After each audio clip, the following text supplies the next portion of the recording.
Salam dostlar, hər vaxtınız xeyir olsun.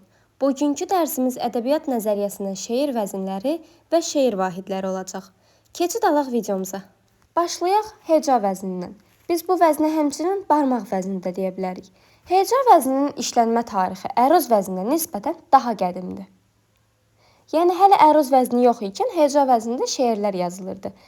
Misal üçün Avesta və Kitab-ı Dədə Qorquddakı şeirlər də heca vəznindədir. Heca vəznində əsas nə götürülür? Hecaların sayı. Misal üçün bayatı janrında yazılırsa, heca vəznindədir. 7 hecadan ibarət olmalıdır. Qoşmadırsa 11, gəraylıdırsa 8 hecadan ibarət olmalıdır. Və heca vəznində bölgü bütöv söz prinsipinə əsaslanır. Bu nə deməkdir? Biz demişdik ki, bölgü nədir? Şeir oxunan zaman misra daxilindəki fasilə. Bu fasilə heca vəznində söz bitəndən sonraya düşə bilər. Yəni sözün hissələri arasına düşüb sözü 2 hissəyə bölə bilməz. Nə dedik? Heca vəzinli şeirlərdə bölgü bütöv söz prinsipinə əsaslanır. Bəs bu hər zamanmı belədir? Xeyr, əlbəttə istisna hallarda bütöv söz prinsipi pozula bilər. Əruz vəzninə keçək. Biz dedik ki, heca vəznində əsas hecaların sayı götürülür. Əruz vəznində isə hecaların bir-birini izləməsi, uzunluğu, qısalığı ardıcıl şəkildə təkrarı əsas götürülür. Əruz vəzni bir neçə təfilələr üzərində qurulur. Məfailün, failün, failatun və s. Bunlar bizə o qədər də lazım deyil, ona görə başımızı yormayaq. Əruz vəzninin bəzi bəhrləri var. Elm aləminə əruzun 19 bəhri məlumdur. Azərbaycan şeirində isə əruzun 11 bəhrindən istifadə edilir. Başlayaq həzəc bəhrindən. Biz bunların mənasını necə yadda saxlayaq? Məsələn, baxın, həzəc. Son hərfi nədir? C. Cəhcəh vurmaq, xoşa gələn avaz, gözəl səs mənalarında işlənir. Bu bəhirdə yazılan şeirlərdə axıcılıq, rəvanlılıq nəzərə çarpır. Həzəc bəhrində poemalar yazılır. Misal üçün, Məhəmməd Füzulinin Məni candan usandırdı qəzəli həzəc bəhrində yazılıb. Sonra rəməl bəhri. Bunun da son hərfinə baxın, rəməl, l. Ləngərlənmək, ağır-ağır, ləngərlənə yerimək, dalğalanmaq mənalarında işlənir. Buna da misal olaraq Nəsiminin Ağrımaz qəzəlini misal göstərə bilərik. Üçüncü olaraq xəfif bəhri. Xəfif adından da bilinir. Türk sözü var, hafif. Yüngül, zərif, incə, mülayim mənalarını bildirir. Oynaq, yüngül bəhirlərdən biridir. Dördüncü olaraq səri bəhri. Səri xəfifin əksidir də, cəld, tez-tez deməkdir. Sonra münsərih bəhri. Münsərih sözü axıcı mənasında işlənir. Bu bəhirdə yazılan şeirlərdə axıcı və oynaq olur, asan oxunur. Buna misal olaraq Nəsiminin Yanaram qəzəlini misal göstərə bilərik. Gəldik rəcəz bəhri. Sürət və iztirab mənalarında, bəzən də özünü öymək, öz qoçaqlığını tərifləmək mənalarında işlənir. Azərbaycan ədəbiyyatında ən az istifadə olunan bəhir elə rəcəz bəhridir. Ona görə əlavə məlumata ehtiyacımız yoxdur. Gəlir sonuncu olaraq müctəz bəhri. Müctəz sözü kəsilmiş, kökündən qoparılmış deməkdir. Yəni, bəzi mənbələrdə alimlərimiz qeyd edib ki, müctəz bəhri xəfif bəhrindən qoparıldığı üçün belə adlanır. Yəni, xəfif necə bəhri idi? Yüngül, zərif, incə, mülayim bəhri idi də. Müctəz də xəfifdən qoparılıbsa nə olar? Elə eynisi olar. Bəs müctəz daha incə, zərif olar, yoxsa xəfif? Təbii ki də xəfif, çünki müctəz xəfifdən qoparılıb. Vəzinlərimiz bu qədər.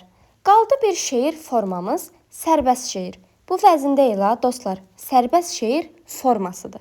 Biz buna sərbəst şeir deyirik. Amma bu o demək deyil ki, tamamilə sərbəstdir, qaydasızdır, kim nə istəyir yazır, ağzına gələni yazır, deyir, şeirdir də, sərbəst şeirdir yazmışam. Bu o demək deyil. Nə qədər sərbəstlik olsa da müəyyən qədər daxili ahəngi, poetik intonasiyası, qafiyələri olmalıdır.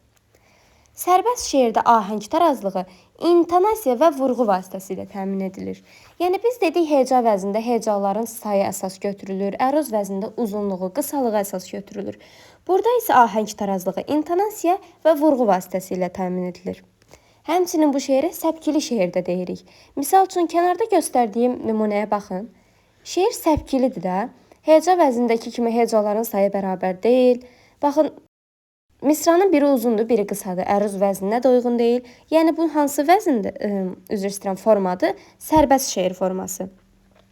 Müasir ədəbiyyatımızda Səməd Vurğun, Mikail Müşfiq, Rəsul Rıza kimi sənətkarlarımız sərbəst şeir formasında şeirlər yazmışdı. Bir də sizdən bir xahişim olacaq. Nümunədəki şeirin son misralarına baxın. 500 ildən bir əksi yaşadı Çınar. Çınarın neçə yaşı olduğunu mənə şərhlərdə yaza bilərsiniz. Keçək şeir vahidlərinə. Şeir vahidləri nədir? Şairin tərənnüm etdiyi obyekt haqqında fikrini tamamladığı hissələr. İndi başa düşəcəksiniz nə demək istəyirəm. Misra nədir? Misra bir sətr deməkdir. İndi mən nə dedim? Şairin fikrini tamamladığı hissələr. Şair bəzən bir misrada bizə fikrini tam aydın izah edir, fikrini orada tamamlaya bilər. Yaxud iki misranı, iki sətri birləşdirib bir beyt yaradıb, orada da fikrini bizə tam anlada bilər. Beyt nə oldu? İki misranın, iki sətrin birləşməsi. Beytimiz 3 yerə ayrılır. Mətlə beyt, məqtə beyt, şah beyt. Bəs bunları necə qarışdırmayaq?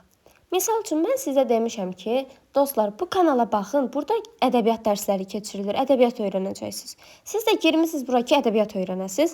Bir də görürsünüz ki, mən burada vlog çəkirəm, həyat hekayəmi danışıram. Deyirsiniz, gəl səbə, mətləbə keç görək nə deyirsən, sən axı demişdin ədəbiyyat danışacaqsan. Mətləbə keçmək, başlamaq. Yəni şeirin ilk beyti mətlə beyti adlanır. Məqtə beyt isə elə nöqtə sözünə bənzəyir, son beytdir. Bir də şah beytimiz var. Əsərin məzmun və ya ideya mərkəzini ifadə edən beyt. Yəni şeiri oxuyuruq, orada ən qüvvətli deyilən, ən yadda qalan, ən şahşahanlı deyilən beyti şah beyt adlanır. Bir də bənd var. Nə dedik biz? Misra bir sətirdir, beyt 2 sətirdir. Bənd neçə sətirdir? 4 sətr olar, 5 sətr olar, 6 sətr olar. Bənd müəyyən sayda beytin məna və ahəng baxımından tamamlanmış birliyidir. Burada da eyni ilə. Şair istəsə bir bənddə fikrini tam izah edə bilər. Yaxud bütün şeirdə bəndlər arasında məna bağlılığı olmaq şərti ilə bütün şeiri bir mövzuya fokuslana bilər. Bu qədər dostlar. Ümid edirəm ki, izahım siz üçün faydalı, anlaşıqlı oldu. Nəyisə başa düşmədinizsə, nəsə sizə qaranlıq qaldısa, şərh bölməsində soruşa bilərsiniz. Müzakirə eləyə bilərsiniz və müzakirədən sonra kanalıma abunə ola bilərsiniz, bəyən düyməsinə basa bilərsiniz, bir sözlə mənə dəstək ola bilərsiniz. Sağ olun dostlar.